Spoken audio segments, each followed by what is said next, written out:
I was born in 1926 in a quiet town where the loudest sounds were trains passing through and church bells on Sunday mornings. War was something distant then, something spoken about in newspapers and radio broadcasts, never something we imagined would reach into our homes and pull us away. That changed after 1941. Suddenly, everything moved faster. Factories worked day and night. Young men disappeared from streets and classrooms. Flags appeared in windows.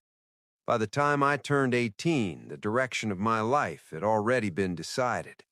I didn't feel heroic when I enlisted. I felt carried by the same current as everyone else my age. Staying behind felt like stepping out of history, and none of us wanted that. Training was relentless and intentionally overwhelming. They broke habits first, then rebuilt us into something functional under pressure. We learned weapons, formations, communication, and discipline. But more importantly, we learned how to obey without hesitation. Sleep was short, mistakes were punished, and fear was never discussed. Fear was assumed. They didn't teach us how to face death, only how to move toward it when ordered. My first deployment erased any remaining illusions. The journey itself felt heavy with unspoken understanding. Conversations became shorter the closer we got. You could feel the war before you saw it, like static in the air. The first time we came under fire, my body reacted before my thoughts did. My heart raced so hard it felt painful. The noise was overwhelming. Artillery didn't sound like it did in movies. It wasn't one explosion at a time. It was constant pressure, the ground lifting and dropping beneath you, air forced into your chest, smoke and dirt filling everything. I remember thinking very clearly that survival had nothing to do with fairness. We fought in places that barely had names to us at the time.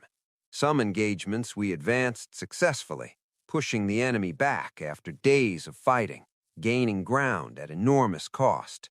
Other times we were forced to retreat under fire, leaving behind equipment, wounded men, and sometimes the dead. Victory never felt clean. Even when we won ground, we paid for it with lives. Losses were counted quickly and then buried beneath the next objective. I made friends faster than I ever had in my life. War compresses time. You trusted men within hours, sometimes minutes. We shared food when there wasn't enough, cigarettes when there were none to spare, and stories of home that helped us remember who we were before all this. One of my closest friends talked endlessly about returning home and starting a business. He carried a photograph in his pocket and showed it to anyone who asked. During one advance, an artillery shell landed close enough to throw us apart. When the smoke cleared, he was gone.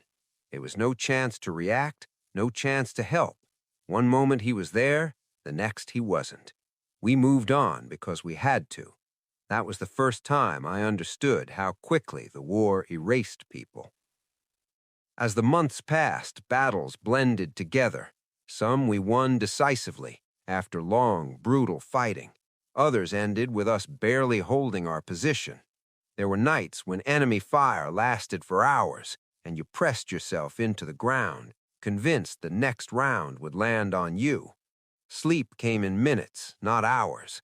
You learned to wake instantly at any sound. Your body never fully relaxed. I saw prisoners taken after certain engagements. Some were barely older than we were. They looked exhausted, scared, and relieved all at once. Guarding them felt strange. They were the enemy hours earlier. Now they were just young men who had lost. War had stripped them down the same way it stripped us. I realized then that survival often depended on which side you were born on and when you were ordered to move. Not every battle ended with prisoners. Sometimes there was nothing left to capture. Sometimes we walked through areas that had been destroyed completely. Civilians caught between lines of fire stared at us with expressions I still remember clearly. Fear, confusion, resentment, hope, all mixed together. We rarely spoke to them. We didn't know how. We barely understood our own situation, let alone theirs. There were moments when death came close enough to feel personal. Once, during sustained shelling, a blast landed so close that it lifted me off the ground. I hit hard and couldn't hear anything for several seconds. I thought my hearing was gone. I thought maybe I was dead.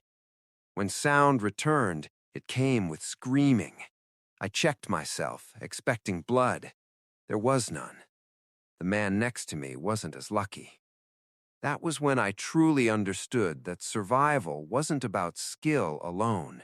It was inches, timing, chance. We lost good ground sometimes. We fought hard and still had to fall back. Those moments were the hardest. Watching everything you worked for disappear under enemy fire made you question whether any of it mattered. But you kept moving.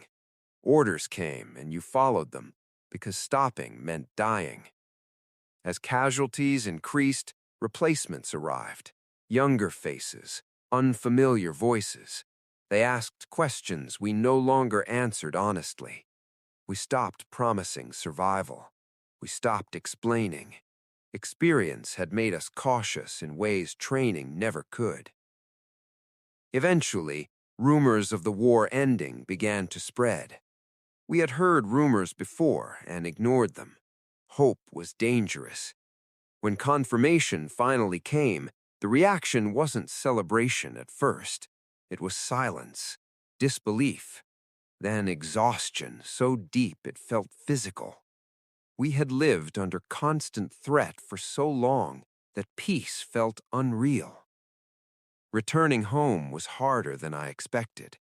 People smiled, celebrated, asked questions they didn't really want answered. They wanted victory stories.